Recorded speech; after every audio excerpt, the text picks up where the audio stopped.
All right, so welcome back to our vegan mukbang with Laura and Marcino. What's up, guys? And Look at this stuff. we got some vegan tacos and some grilled vegetables there. Yeah, lots of tacos. I already ate one. 10 tacos. What was that face? 10 tacos and some vegetables. We got to get closer because I realized that Instagram sometimes cuts this off. Yeah, there we go. Okay, this phone is gonna fall. That's good. All right. So we're also gonna talk about our day because we were pretty productive, according to Laura. Right, like we've been working on some business stuff. It's been going pretty well. I think the biggest thing for us is just being consistent with it, and that's really the biggest thing for any business. Really, is just like consistency. But I feel like it's become more of just like a habit. Yeah, things are going well. What Yeah. else? Sorry guys, I was eating. So, yeah, like today I felt pretty productive, and the crazy thing is that I didn't even follow my schedule. Everything was just based on intuition and like what I wanted to do. And I got a lot done, which is pretty nice. Yeah. And it's been a little bit crazy with Black Friday coming up this week for me because it's pretty busy for like email copywriting. But I worked this weekend. I worked on Saturday and Sunday and pretty much got everything done yesterday because I needed to make sure that all the copy was ready for the designers to like work on it. So pretty much wrapped everything up today. And then we could work a little bit on our stuff too. We also got some vegan ice cream, which is pretty good. But I think something we could talk about is maybe like challenges that come up, even just emotionally. Yeah. I think personally the biggest thing sometimes when it comes to not just entrepreneurship, but like being able to work independently. What I mean by that is when you don't have like a structure or a clock in, clock out sort of thing, because we were talking about this yesterday too, where sometimes it's almost like it takes over and it becomes obsessive. And you're wondering whether that's like a good thing or a bad thing or that happens to everyone. And I think that people who get into entrepreneurship or like working online or want to start a business, they tend to be the obsessive type. But that doesn't always have to be the case either. And I think that it's important to sometimes strike a balance. And I suppose for us, also just being really, really honest with yourself too, emotionally of where you're at, and you're seeing it like very objectively too. Like you could see there's like different parts of you. And when you become really well acquainted with yourself and when you have really a deep sense of self-awareness, you can start to see these different parts of yourself. And I think it's really important to acknowledge that not everything that's coming up within you is going to be necessarily positive. You might have a part of yourself that feels a little bit like a victim or is holding you back, and there's limiting beliefs there. And it's not a matter of trying to force yourself through it. Sometimes you have to do that, but it's also a matter of acknowledging that it's there and letting it come up. And then realizing that it's really a decision, a choice to feel a certain way or to set yourself on a certain path. But sometimes those emotions have to be released. Yeah. I agree. And I mean, I'm also all forward, like, I'm also all in into you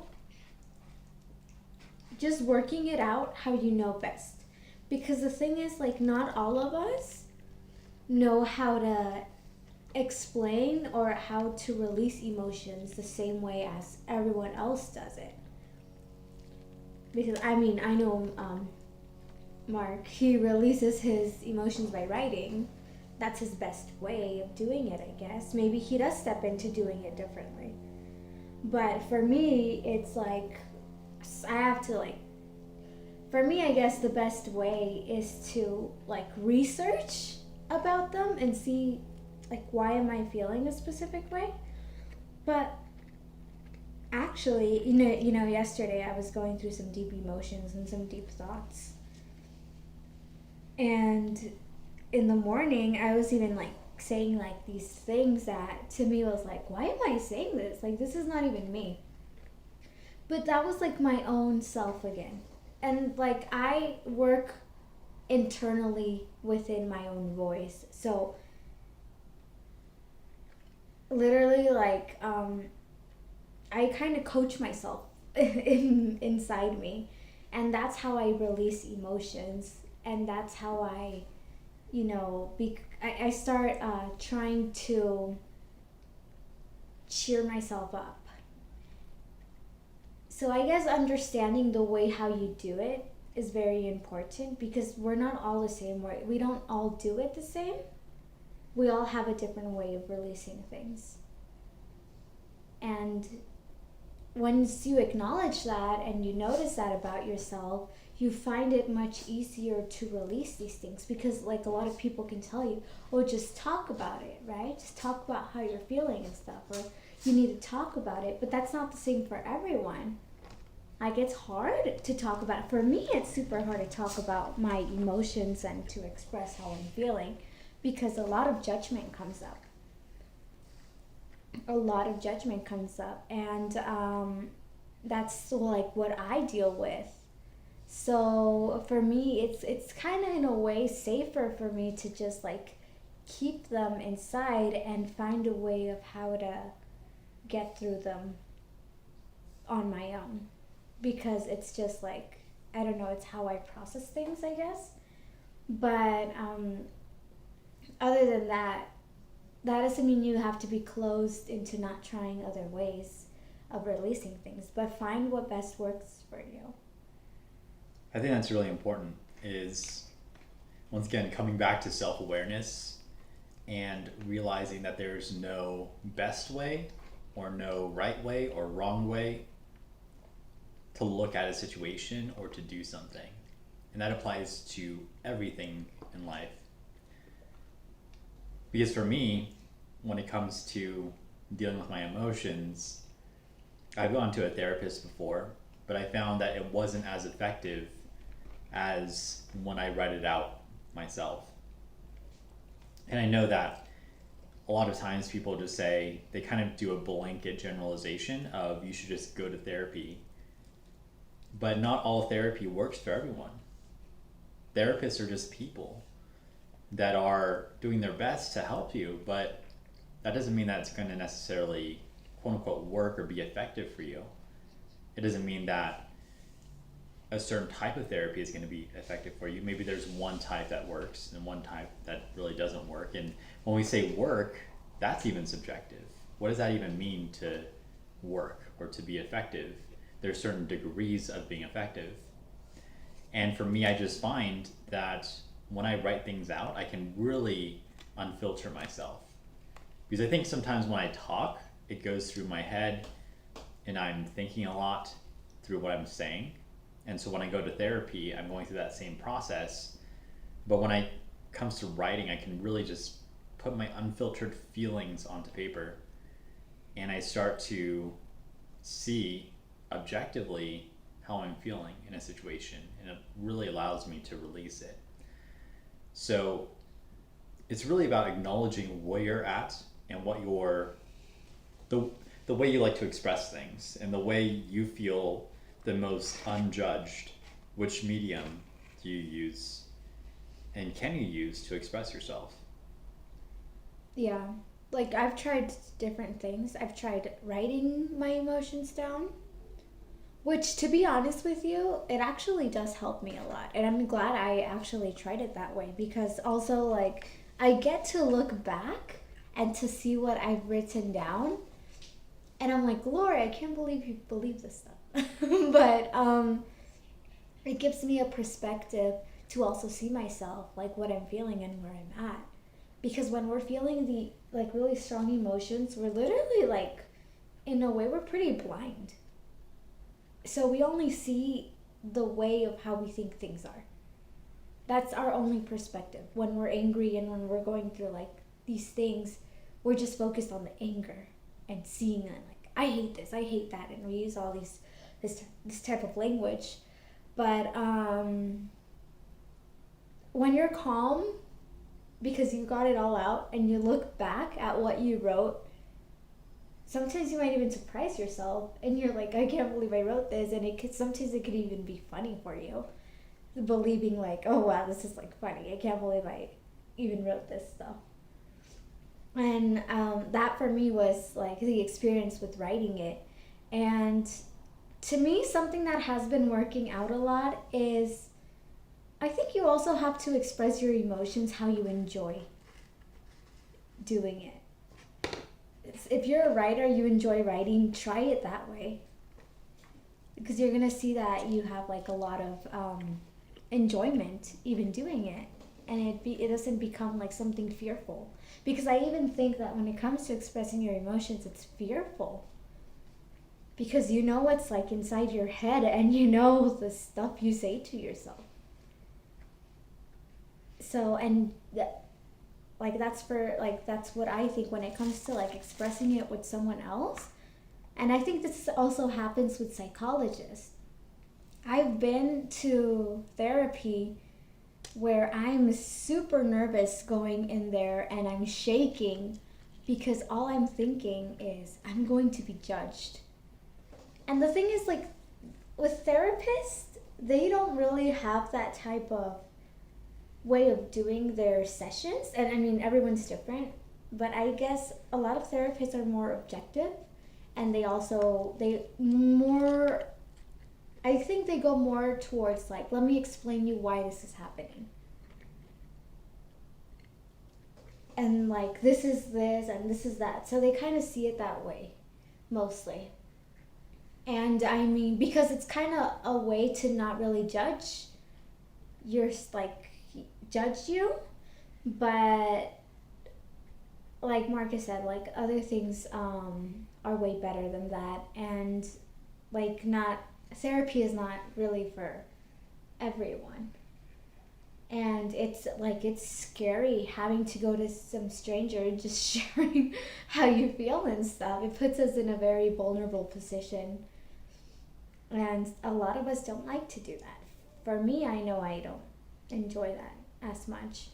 But another thing that I have been trying actually is I do videos. And I'll just do videos in my computer. It's kind of like my diary as well.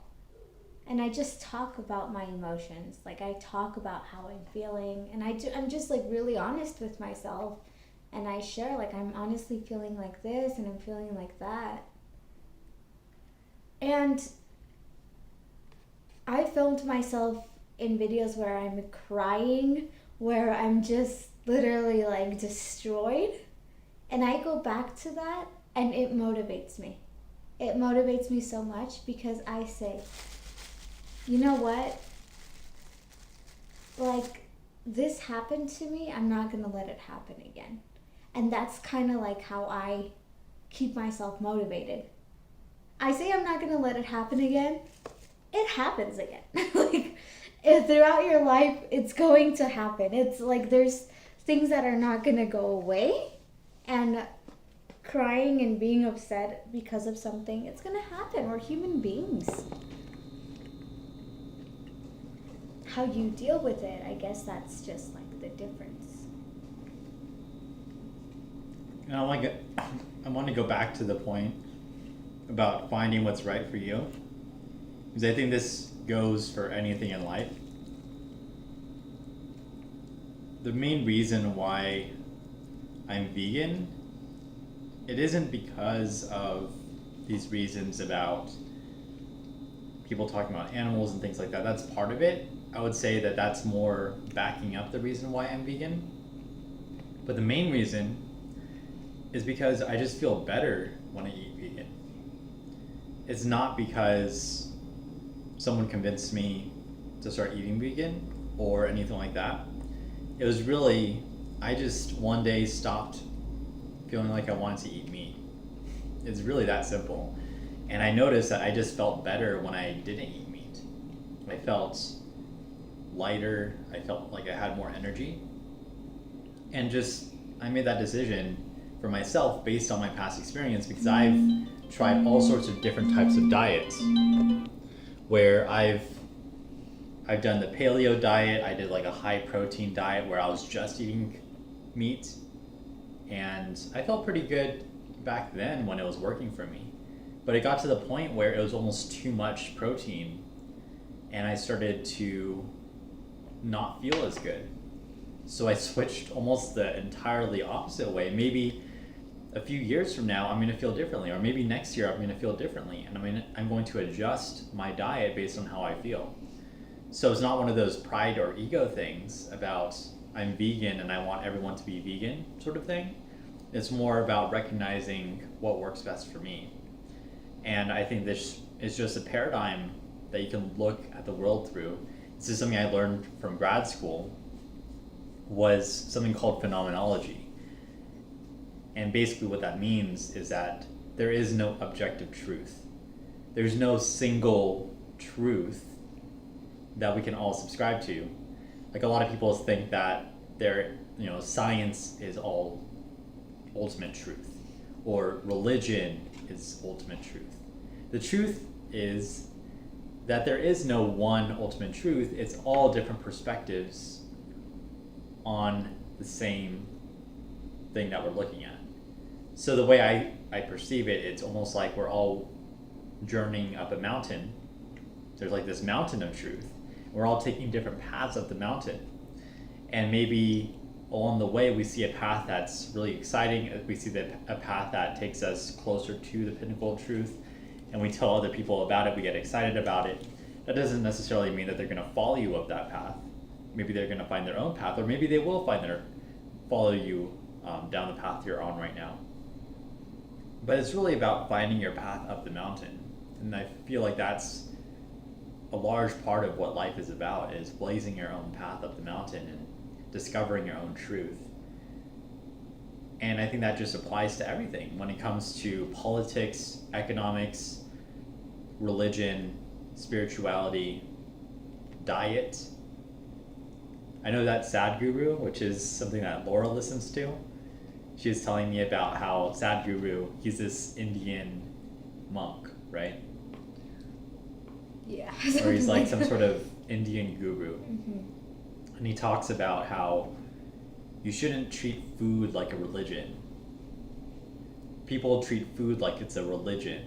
Like they have to eat this, they have to eat keto, they have to eat paleo, they have to eat low carb. They can only eat in the afternoons. They have to do intermittent fasting, right? These things are good, and they can be good for certain people, and for other people it doesn't work too well. But it's a matter of experimenting and realizing what works for you. And for me, I just find that I tend to do intermittent fasting naturally. I tend to just eat later in the day, and I also feel better when I eat vegan. So I think ultimately that's the main point of what I was trying to say as well in terms of the therapy thing, is sometimes therapy works really well for people. Some therapists work better than others for certain types of people. And it's a matter of finding what works for you. Yeah. And now that Marcus was talking about food not being a religion, I think, and the reason you choose to go into, being vegan and all of this stuff, because I'm not vegan, I'm vegetarian. But for me, honestly, it was because of the animals and because I just feel like this. I don't know, I just really love animals. And to me, it sucks to see them suffering and like going through this stuff. But even though that doesn't mean that I have to convince you or I have to convince other people to do it as well. Because that's just what I chose. And, yeah, it's, you make up your decision, you choose what you want to do, and you live how you want to live. And, yeah, for me, well, that was the reason why. And also, I mean, I have a pet, and for me, it's like still, this attachment with animals is just like pretty big deal for me. So that's mostly how I see it. But